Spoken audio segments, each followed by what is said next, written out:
Well, hello again. Welcome to Horror in Detail. Today we are going to share Wendigo encounter stories. First story.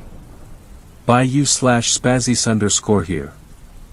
I survived a Wendigo. This is not the first story. The first one will be posted after this. My apologies. I've been hidden for a while now.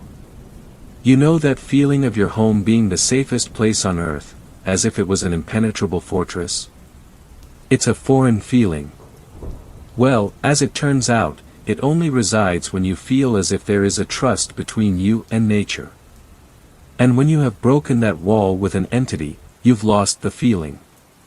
The happiest feeling of them all, safety. My home was a sanctuary at one point. You could confide in it for days, if you wished. The feeling of comfort would draw people in like a compass towards the north. But it's gone now. It's foreign, as I said. You take it for granted, and when it's gone it's utterly crippling. You have to hide, you have to run, just to try to find solace in a place that has none. It's in my house. The feeling is gone and it's in my house. I've been hiding in my cleaning closet for around 2 hours, pretty sure, and I don't know how long else this will last as the Wendigo is out for my blood, in my own house. I'll elaborate, but I don't have much time.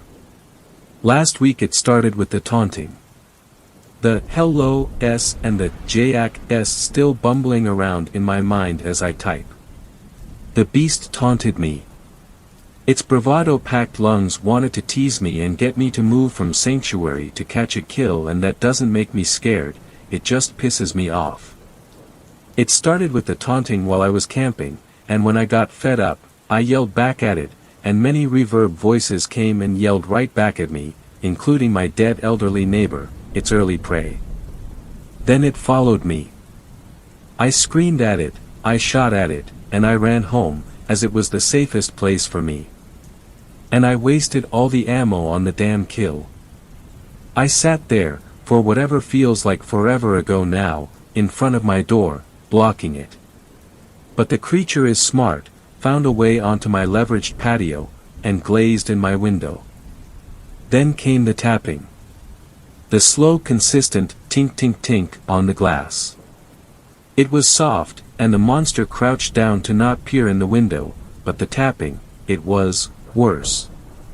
It grew, slowly rising from the soft tink-tink-tink to thuds against the glass, slowly cracking the canvas from the middle out, until I heard it. Hello. The glass crumbled.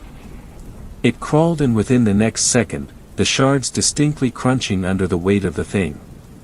By this point I had my back turned, behind the door, so I had no visuals. The only thing guiding me to that thing was the soft smushing of the carpet under its feet, leading directly to the closet I was in. I leaned against the thin door as if it were a shield against a cascade of arrows, clinging my last hope tightly. It made it to the door. I heard it take a deep long breath in. Then out. It leaned in close, and sniffed. Repeat a couple more times, and he was on his way. He went over to my room door, which was across the hall. I heard the inhale, a stuttering one this time, since he was sniffing. He took a pause. It felt like he debated for a moment. I opened the closet door a tiny crack to instigate what he had stopped for. He had his head tilted.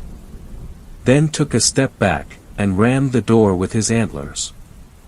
I jumped at the noise alone, as he hit the door fairly hard. I looked back to see him rearing himself up to go at it again, and I focused on his antlers. They still looked splintered, as if he took on a tornado and landed headfirst onto his antlers from 100 feet up in the air. It looked as if when he took another ramming to the door, the antlers would crumble on impact, and so when he bowed his head, and took a lunge forward, and broke through the door, I was surprised. The door had a hole in it now, he had wriggled out of it a second earlier. The door had a hole, and to accompany it, the door bent inwards towards the hall, near the left upper corner, so much that the pole bit holding the hinge parts together, and broke it to the extent that there was an inch of room between the two halves. He wrung 3 of his fingers into the gap of the door hinge, and another 4 into the hole. He bent forward, and pulled swift and fast, tearing the door from its hinges and breaking the overlapping frame with it. Preceding this, the beast stuck his head in, towards an angle so his antlers didn't get caught in the hole where the door used to be. I was scared he found a scent trail of my stuff, since he could then find me based off my scent. He went inside the room, and around 30 seconds of him sniffing around, he started rummaging. I thought I heard a low, raspy, "See-you here? Yo, you are here." As if he was talking to himself, muttering. I slowly shut the crack of the door I was behind, and as soon as I had fully done so, I heard it. There were 2 thuds, then a smash and crumble of the glass. I looked out of the reimbursed crack I made. He escaped. He smashed my window and escaped. Not only was I scared, now I was scared and pissed off, because now I have this damn thing taunting me like I'm its prey. In which I will not be. I'm going to leave this segment off here. I need to pack. I need to prepare for the inevitable, and I'm going to kill that damned beast. Second story. This story was shared by you/Chad457. Possession. Things have been happening recently and I can't explain them. I have become scared for my life because of these events. I didn't know where else to turn, so I thought I'd share my story before it's too late. Everything started back when I was younger. It was a normal Saturday for 8-year-old me, early morning cartoons with cereal and the like. This was my first experience with the demonic presence that now haunts my everyday life. I had just come in from playing outside with the other neighborhood kids when the window next to me shattered. It startled me, so I jumped and turned to see if it was one of the other kids who threw a rock or a ball too hard, but there was nothing, just broken glass on the ground. I ran upstairs to tell my mom that the window broke and I had no idea how it happened. She went down to check and I went to my room to play with my toys, but before I could start I heard her yell for me to come downstairs. Trying to figure out how to explain how the broken window, I went down the stairs and saw that the window was perfectly okay and looked untouched. "What do you mean the window shattered?" "All the windows are fine and I didn't hear anything," she asked me while looking confused. I started to say how I knew it was that one and that I saw it laying there broken, but she cut me off, telling me to stop playing jokes and to go upstairs. Upset that I was brushed off like that, I went upstairs and thought on the idea. I guess I had convinced myself that it didn't really break and I was just seeing things because of how hot it was. From that point on, a few years I didn't notice anything strange, but it may have happened and I missed it. I was 15 years old and I finally had a room to myself because my older brother moved out and bought his own place. We had shared a room my whole life, so the room felt different with him gone. I had just assumed it was because my brother was gone and the room was now a little bigger. I was horribly mistaken. My first few weeks in the room seemed pretty normal other than the occasional sound of a whisper I passed off as wind, and I never slept well. I would wake up with terrible nightmares of a tall shadowy figure becoming more and more aggressive with every passing night. The first night, if I remember right, happened in my parents' room. I walked in and saw the man sitting on the bed. I asked him what he was doing, but he just stared at me. I tried to get his attention and finally he grabbed my wrist. It burned, so I woke up. I looked at my wrist and I saw faint bruising and my wrists felt hot, like they were burned. The last dream I had of him was in my own room. They always started with him staring at me and nothing I could do would get me away from him. He stood up and tackled me to the ground and he got very close to me and said, "I'm always watching you." And then he scratched me across my chest, waking me up in a cold sweat and blood coming from my new wounds. I was scared to tell my mom about this because of what he said to me. I didn't know what he would do. The next night I tried to stay awake to avoid him as long as possible. As I lay there in my bed fighting off the sleep, my closet door opened. My heart started to beat faster because I did not know what was going to happen. As the door opened, it was him just standing there. I panicked. I tried to get out of my bed, but I couldn't move. No matter how hard I struggled, I couldn't move. I thought he was going to kill me right there, but he didn't. He just stood there, looming over me with his empty figure. There was nothing I could do but stare at him in total fear. From the darkness of my closet he stood as a darker figure just watching me. I couldn't move, I couldn't talk, and I couldn't sleep if I had tried. Although there was no way I would try and sleep with him standing there. After that night of pure terror and dread, it finally became morning and he left. I jumped up as fast as I could and went to tell my mother about what had happened. Again I was completely blown off with her saying, "Oh, come on, you are 15, you shouldn't be scared of your closet. And it was probably just a bad dream, you were safe all night, no one entered the house and we would have heard them leave." I was so tired from my night of no sleep I slept through school. When I told my friends, they all told me it was bullshit and that I was making stuff up. Sadly, I wish I was. This happened every day for about 2 months or so. No matter where I tried to sleep in my house, he came for me. He always found a way to me. My only time to sleep was in school, and that led to my grades dropping drastically.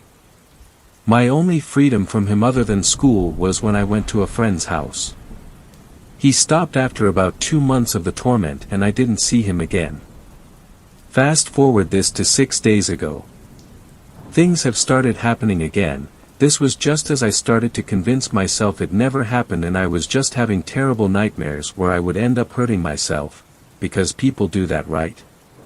It was Sunday night when my dad told me that he and my mom were going out and I would be home alone for a while. I was fine with this because I always had Reddit to look at.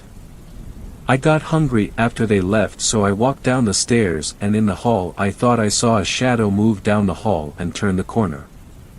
I slowly followed, fearing that he has returned. As I entered the kitchen I saw him. He was standing in the middle of my kitchen and I could feel my heart pound, my face flush, and the terrible feel of terror coming over me. I stared at him and he lunged at me. I blacked out. I woke up in my bed and I felt sick, so I couldn't help but throw up. I noticed I wasn't wearing the same shirt as I had last night. And was that all just another dream? I looked around for my phone and after a lot of searching I found it.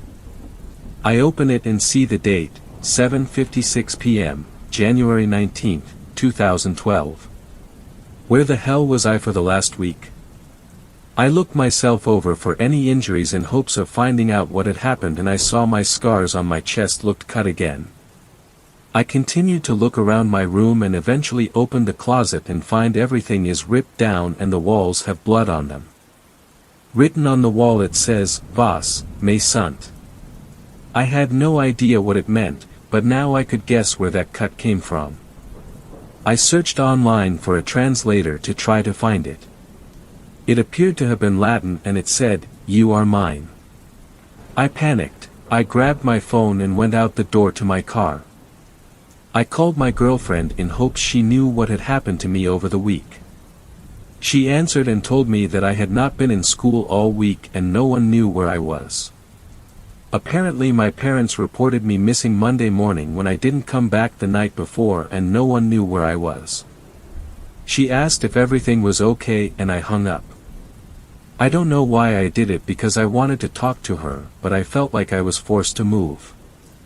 I got in my car and drove. I drove fast. And as suddenly as I stopped having control a few minutes ago, it was gone and I was in control again.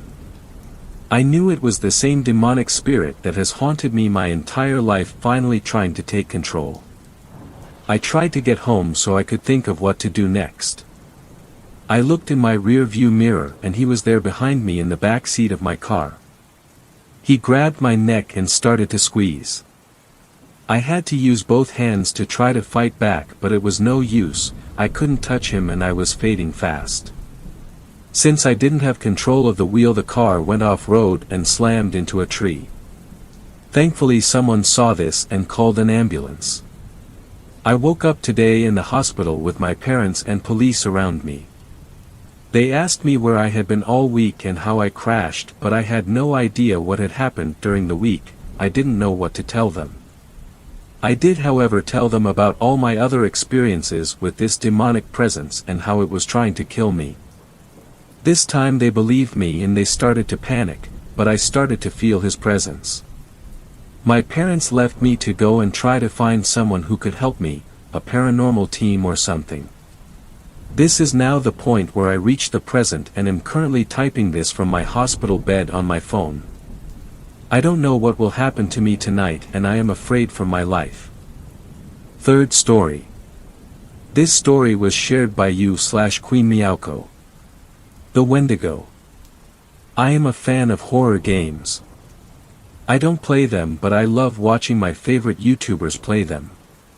In fact, my favorite YouTuber who used to play horror games is H2O Delirious.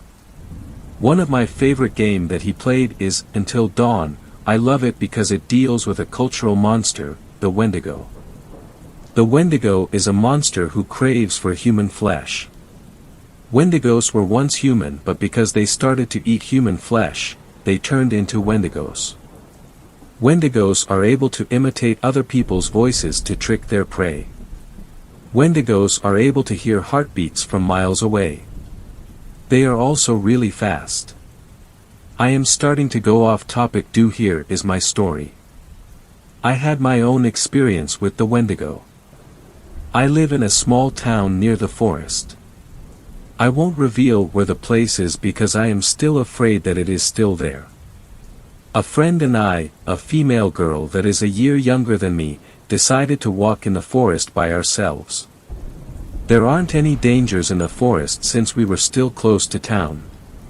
We stumbled upon a 2-story, worn-down cabin while walking near the outskirts of town. Most of the second story was non-existent. It seemed strange that it was still up and no one torn it down. Before I was born, the people of this town torn down all buildings in the forest for reasons unknown.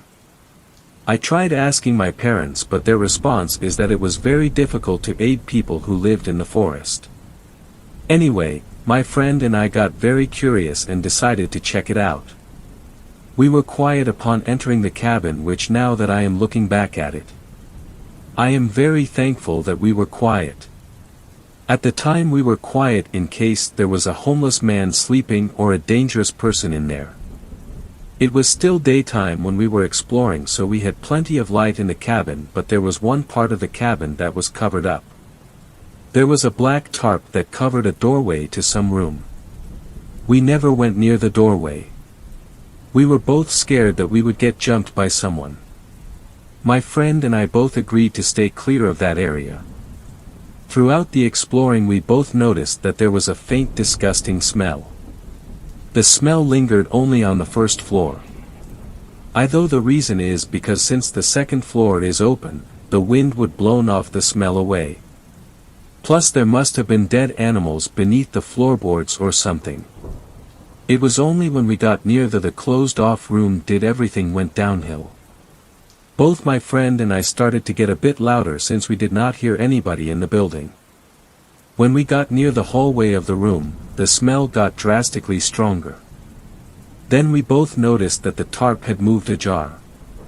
The room was still too dark, but I could have sworn that there were a pile of bones. I noticed that my friend gotten slightly scared because neither one of us had gone 8 feet near the room. My first thought was that someone was living here and that we should get out quietly in case the person was dangerous. I signaled my friend to be quiet and to follow me towards the back exit. As we were about to leave, we heard a familiar voice. I looked at my friend and I could see in her face confusion. Then it spoke again. It was calling for help. We both continued to stand near our exit, frozen in shock. Who could it be? Why would anybody need help in this place? We explored this cabin and we know the area. You could hardly get hurt around here. I got rid of my shock and slowly I went near the shouts. My friend, upon realizing that I was making my way towards the shouts, pulled me back. She told me that it might be a trap and that I should not go any nearer to the person. She also said that the voice seems off. She does not understand why, but she knows that there is something off about the screams. No later, when she said that, we heard some other people shout if the mysterious screaming person was okay. Quick movements were heard somewhere in the cabin. Fear struck us both and we slowly walked backwards to the door. The movements that we heard seemed inhuman. The sound we heard is like the sound of the wind of a jump rope makes when going really fast. Not only that, but after the event, when my friend got the courage to speak about this event, she said that she saw a blur move across the room near where, maybe, the other people were at. By the time we were at the door, the other people came. They were two unfortunate men. They both looked around before seeing us. "Are you two okay?" one of them asked. We gave no response. We were still afraid what was in the house. One step forward towards us was enough. "Are you dash?" He got cut off. The thing that was lurking in the shadows came out. It attacked the man. The thing was bony and the skin was pale and rotten. It looked human, but it clearly wasn't. The thing ripped the head of the poor man. We did not see the rest of it, for we booked out of the cabin and ran as fast as we could. All we heard a scream, but as soon as we heard it, it was cut off. Then there was another one. But this one was inhuman. We both did not stop until we reached the town. We never spoke to this event to anybody. Not even when people have asked us if we were okay, since we both looked pale and out of breath. Be careful out there in the woods. You never know what might happen. May the Lord save you if you come across one of them. Fourth story. This story was shared by you/Native River Bear. Symptoms of demonic possessions. Warning signs of demonic possession. Before we get into the warning signs, I want to make an important point. What follows is a guide. It can help you to make a determination whether there is a psychiatric problem or a demonic one. However, it is not the end-all. One should not read an article on brain tumors and diagnose themselves as having one. Neither should they look at this article and decide they are possessed by an evil entity. If you are the type of person who is very suggestible, I suggest you do not read any further. The purpose of this article is to inform people regarding what is out there. It is not meant to scare the hell out of anyone. If you feel that you are or may be possessed, please contact a professional. You can contact this website or any other site that deals with the subject of demonic possession. Do not diagnose yourself. Demonic possession is a very rare phenomenon. Although it happens more often than people realize, it is still considered rare. Science has swept away much of what used to be considered demonic possession. Diseases of the mind such as schizophrenia, Tourette syndrome and various forms of psychosis were once regarded as surefire signs that diabolical infestation was taking place. We have come a long way over the years, and many of the people suffering from the above diseases can live active lives while on medication. Many use this as proof that possession does not exist. After all, some reason, science has proven that it does not exist. The church fuels this line of thinking today. In this modern era, the church seeks to write off the devil as a concept, as opposed to being an intelligent force. However, it is flawed thinking. For openers, science does not have close to all the answers, and science is always changing. What we once believed as scientific fact now comes under scrutiny itself. In addition to that, there are some very unusual manifestations that take place in demonic possession. These things cannot be explained by science and they offer no cure for them either. It is true that in past centuries, mentally ill people were subjected to difficult exorcisms and the results were poor. It can be rightly argued that those people were done a great disservice and their mental diseases became much worse as a result. Whatever else was wrong with them, they were branded as evil as a result of the exorcisms. As often happens when science and religion get together, the pendulum swings the other way. Unfortunately, it has swung way too far, to the point where people who are being demonized are given antipsychotic medication and turned into walking zombies. As the old exorcisms failed to help those with mental illnesses and even made them worse, we now have the reverse. People who are demonized are being made worse because they are being treated for a condition that does not exist. You would believe that somewhere there is a happy medium, but to date, it has not happened.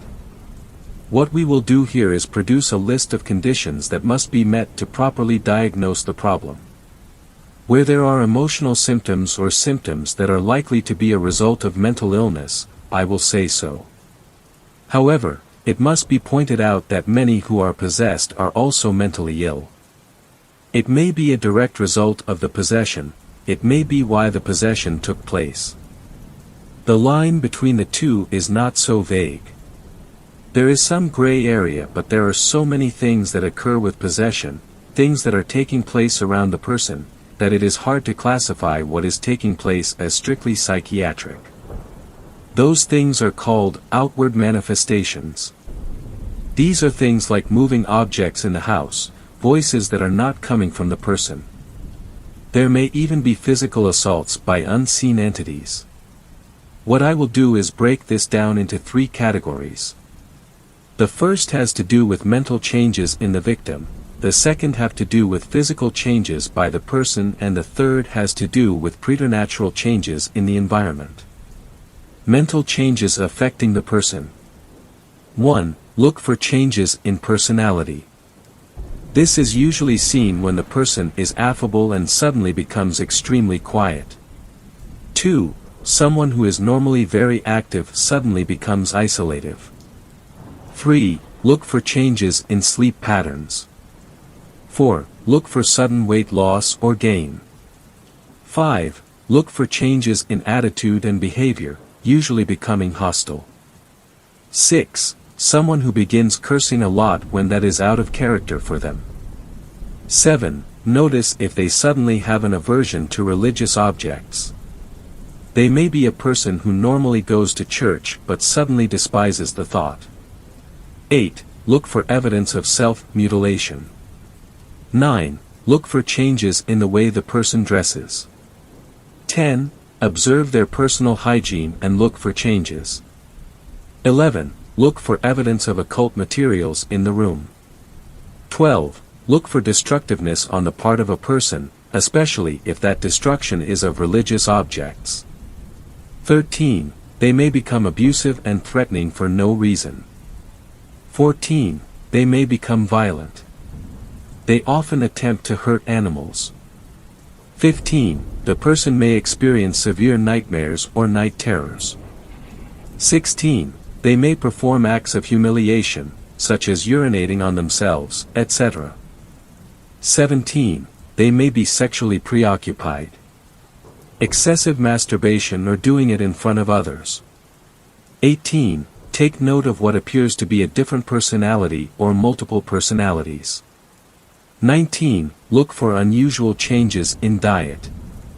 Foods that were once favorites may now be repulsive to the person. They may eat foods that they once detested. 20. Take note if they seem to have blackouts in their memory. The above items can well be psychiatric or psychological changes, therefore, you must be wary when you look at these as signs of possession. All of the above can be cries for help or signal the beginning of drug use or mental illness.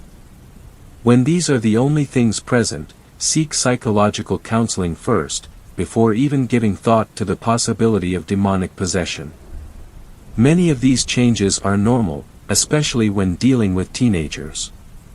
Do not automatically think of possession unless you have some reason to believe they are vulnerable to possession. For example, if they have been performing rituals or dabbling in the occult and then you start noticing personality changes. However, the likelihood is that it is a natural problem, natural being psychiatric or psychological. As you will see, there are many other indications of possession. Look for some of those before you give credence to the idea of possession. In addition, never mention to someone undergoing personality changes that they might be possessed. You can plant a dangerous seed by doing that. Physical changes affecting the person. 1. The person involved may go for long periods of time without blinking their eyes. Can indicate a neurological condition. 2. The person may appear catatonic. Can also be a sign of mental illness. 3. The person speaks a language they could not possibly know. Or speak English with unusual accents. 4. The person speaks in tongues. 5. The person will become completely rigid where they cannot be moved at all, even by multiple people. 6. Look for changes in the eyes. They may turn almost black like shark eyes. 7. Look for obvious changes in their features. 8. The person may possess inhuman strength. 9. The person may exhibit precognition, the ability to predict the future. 10. The person displays retrocognition, the ability to know about past events they should not know about. 11. The person may be able to know something about a person they have not met. 12. Their voice may change.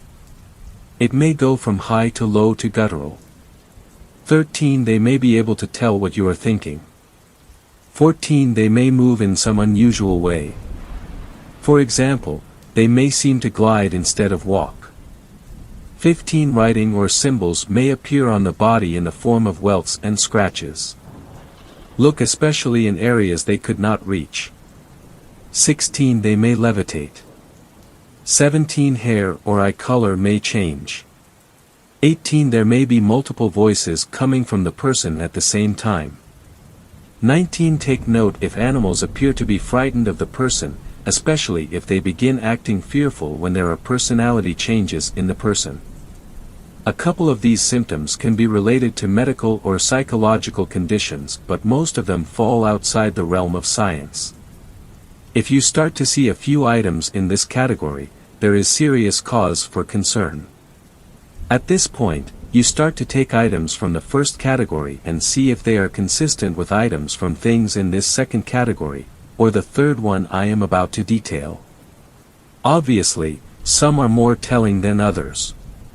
You have to give weight to the values and you try to make a determination. The Holy Spirit should be called on for guidance and discernment, especially where there are only vague manifestations. Outward manifestations. 1. Objects move around seemingly by themselves.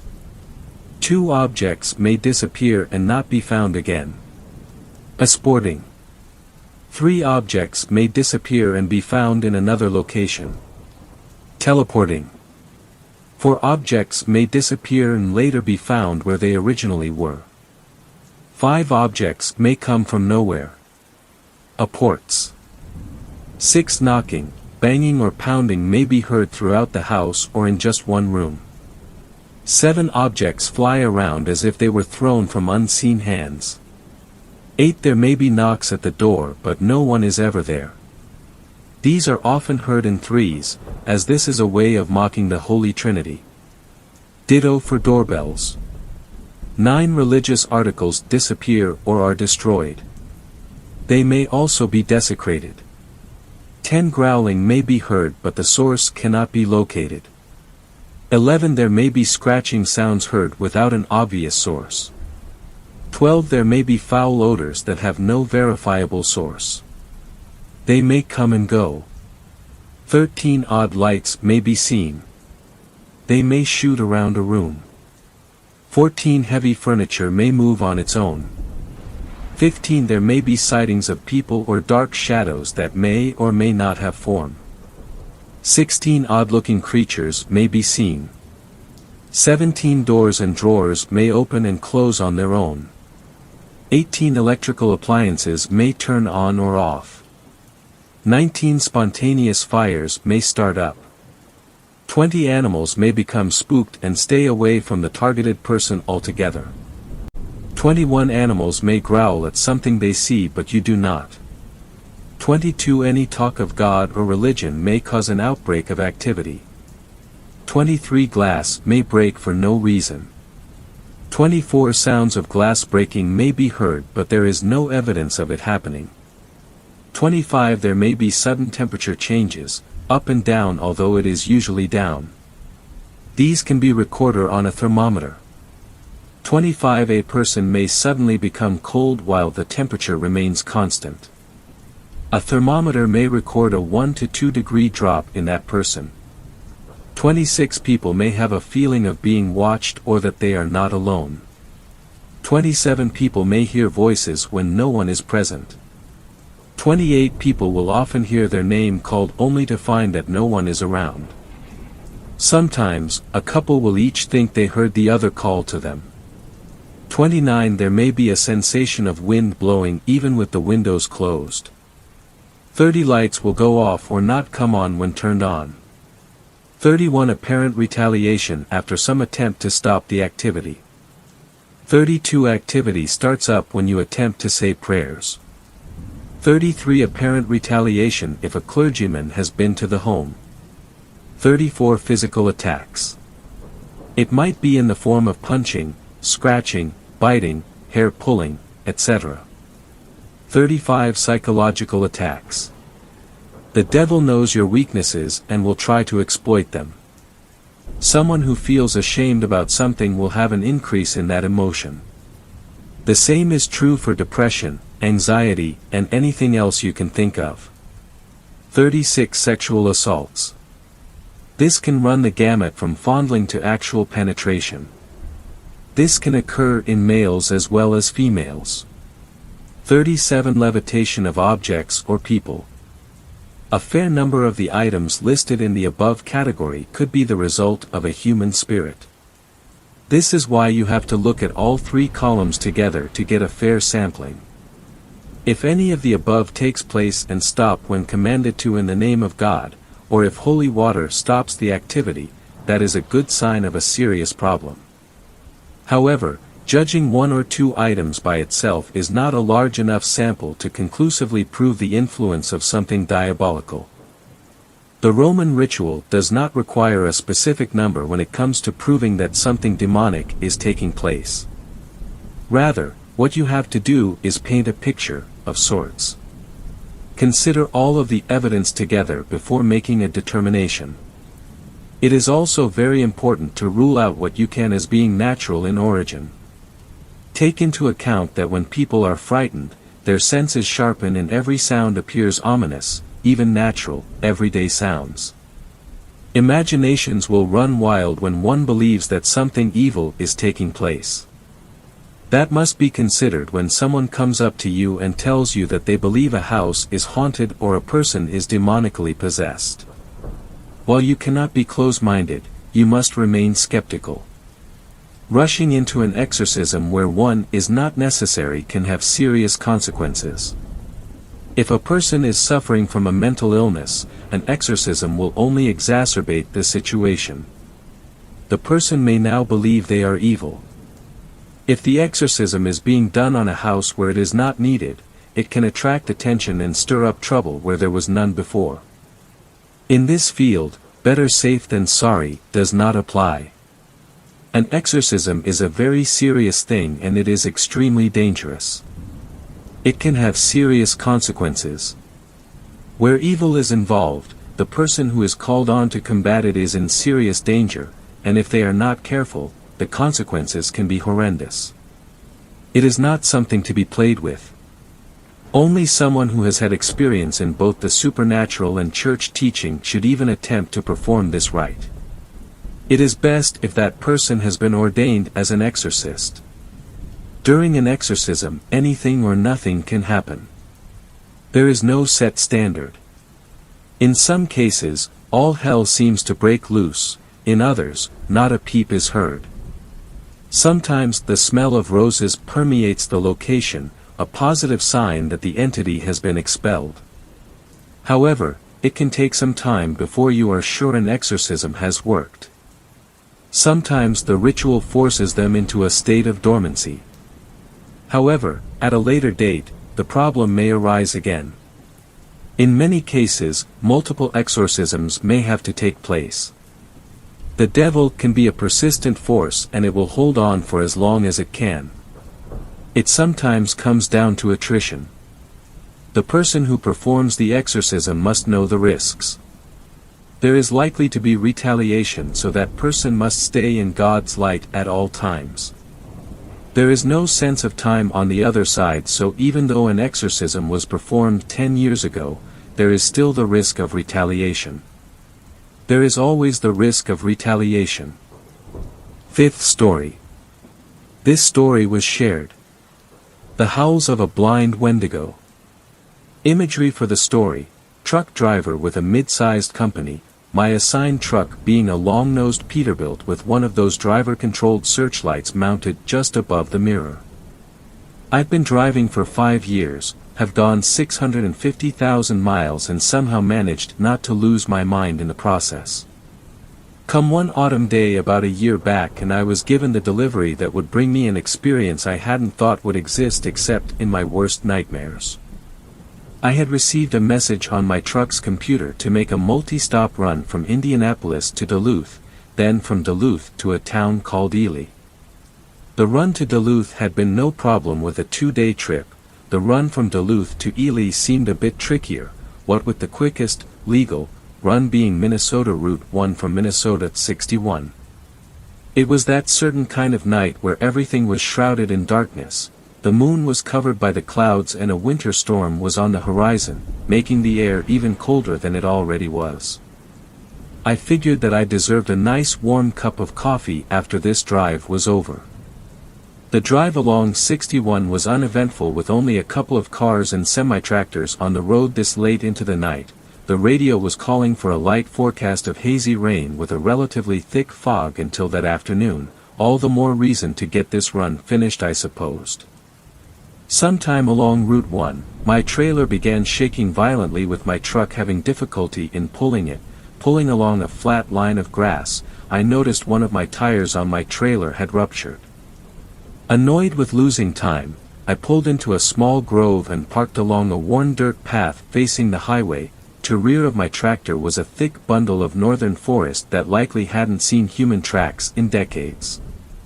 A quiet wind washed over me as I relayed a breakdown message to my company, receiving another that a tow wouldn't be out until the morning. No problem, I've got a fridge full of food and a satellite for TV. Several hours passed as I laid in my bed.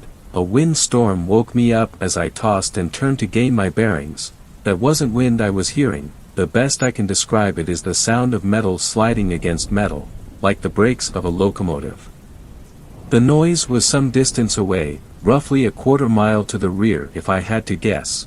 The noise was getting closer, more to the left of my truck, somewhat about the front of the trailer. I could hear what sounded like tapping fingers or claws against my trailer. The sound of hoofsteps marching through the thick grass alerted me to the fact that this may be just a harmless animal. Wishing to take a look and ease my nerves, I slid the curtains open and came face to back with the stuff of nightmares. The antlers reached to the top of my truck's windows. The creature brandishing them was a haunched-over, bipedal mass of skin and bones with the skull of some deer or elk. Fearfully, I turned the searchlights on to get a better look at the thing in question and to hopefully frighten it off. I wish I hadn't.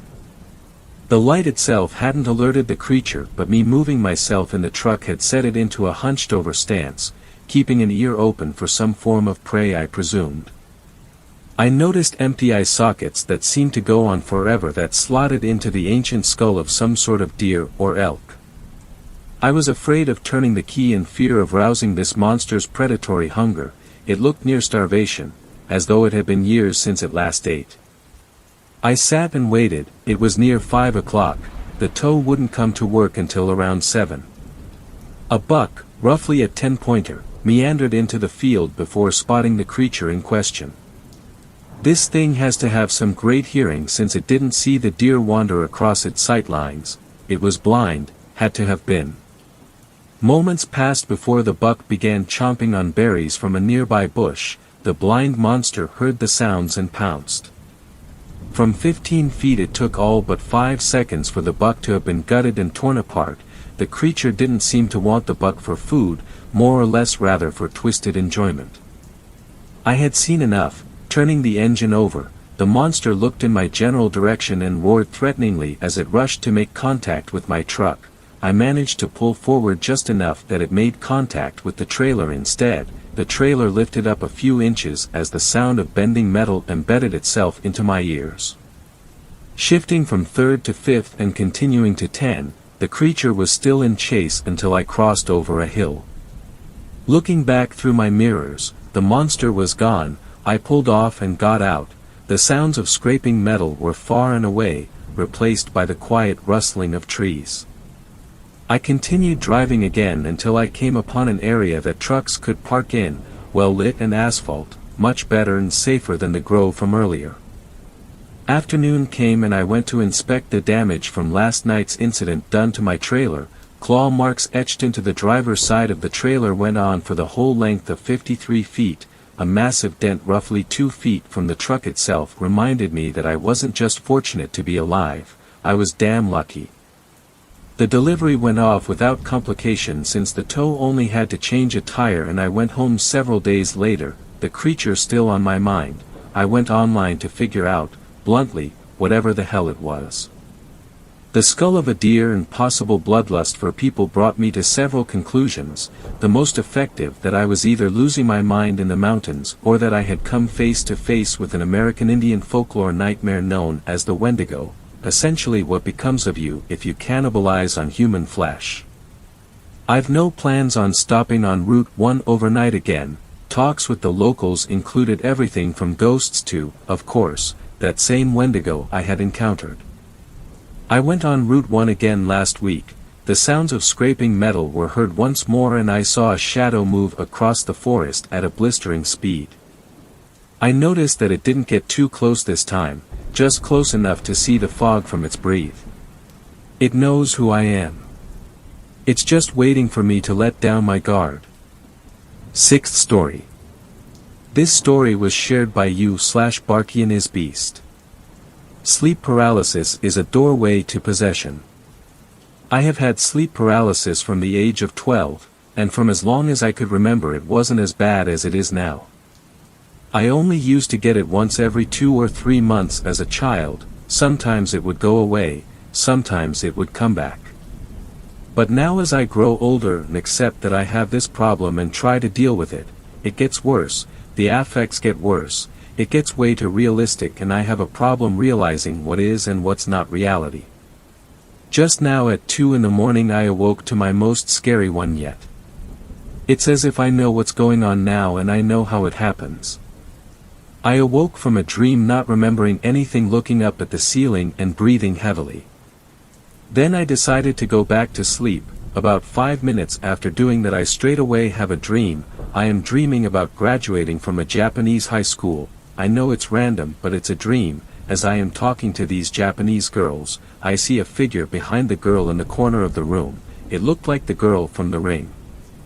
I straight away know it's evil and my body begins to wake me up from the dream, but just as I was about to awake, I fall into sleep paralysis, and this one was different.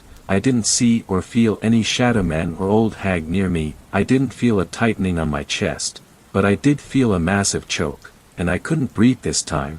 I also tried closing my eyes, but all I saw was 2 yellow eyes staring at me in my mind. My bed started to shake, and I kept hearing screaming coming from around the bedroom. This lasted 3 minutes. I tried to move but nothing was working.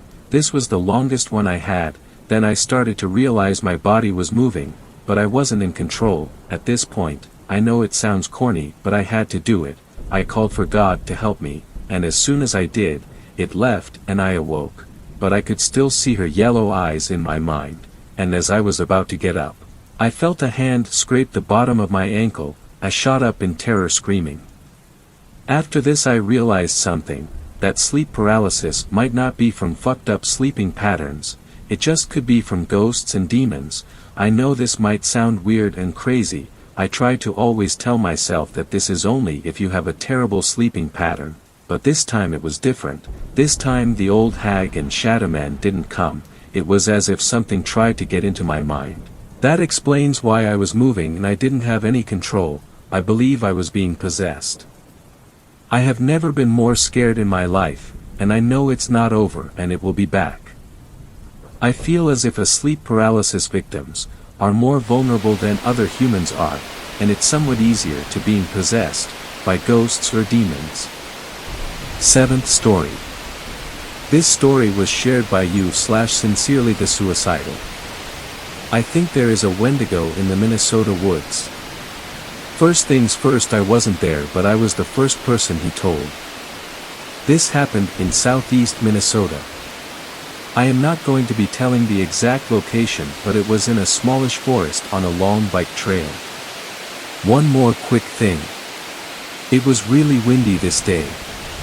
My friend, who we will call S, and his father were on a bike ride. It was about a 12-mile bike ride. So they are doing their thing when about 5 miles in S sees what he thinks is a deer. They keep going and S sees a flash of brown next to them in the trees, and it is like this thing is running next to them. Like keeping pace, but he doesn't hear anything. He points it out to his dad and his father says that it's probably a deer, but he agrees it is really weird, so they keep going. They get to this little beach where they usually rest and look at the river. S notices something feels off. He notices that first of all there is no trees swaying. Secondly, there is no animal noises. Then he realizes he didn't see any animals the whole time they were there. Except the deer. The silence was heavy. It was like every animal left. The woods were silent. S tells his dad that he isn't feeling very well and that he wants to go home. His dad begrudgingly agrees. They get on their bikes and S is almost hyper-aware of his surroundings. They go for a while until S sees a flash of brown again and antlers. They keep going until they hit this clearing. The clearing looks like a big field with trees around it and a bike trail through it. As they enter the clearing, S looks back and there is the fucking beast standing on its hind legs, and he said it was like 9 feet tall. It had antlers and it looked like it had a deer head or some shit. He said he was terrified. They finally got out of the woods and the wind was back and there was animal noises again. I think this was a Wendigo, but I am not sure.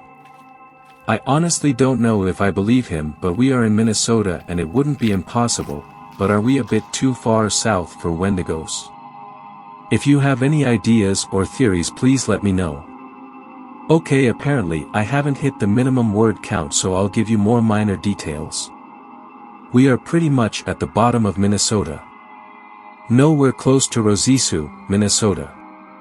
Like I said, it was really windy this day, like really windy. I think S is kinda sensitive to the paranormal. Just a little bit. Although the Wendigo isn't really paranormal. They have been biking on this trail before. They didn't go the whole way, they went about half.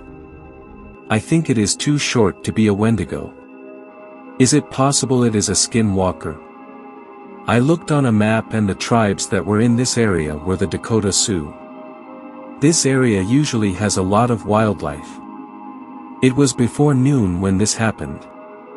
He didn't see any other people other than him and his dad. Neither of us know what to think about this. I'll ask him about what it smelled like or if it smelled weird in the area. Thanks a lot for watching the video till the end. Subscribe to our channel Horror in Detail. Drop your opinions/suggestions in the comments section, and like the video as it helps with the YouTube algorithm.